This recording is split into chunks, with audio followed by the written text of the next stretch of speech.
কোরআন একটা ভাওতাবাজি জামাত ইসলামের।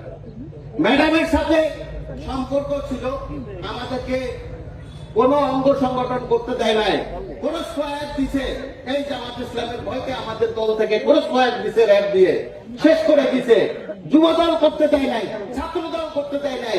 দিনের বাংলা কোর্টে রাত্র 12টার সময় ম্যাডাম আসছে, দরজা আমি টানি, খুলে না। ম্যাডাম গিয়েছে, তার এক ছেলে আছে। কে ছেলে? আমি কে ছেলে? কে? মুজাহিদ সাহেব তার ছেলে। সে আসছে, ম্যাডামের দরজা খুলছে, তারপরে নামছে। দেখেন এত বড় কি করছে তারা, ম্যাডামকে সম্মান দিছে, তারা এইভাবে তারা দখল করে নিছে।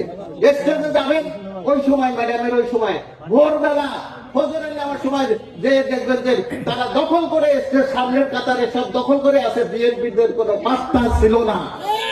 আর তারা এখন কয় মহিলাদের নেতৃত্ব কি না যায়, না যায়। হাসিনা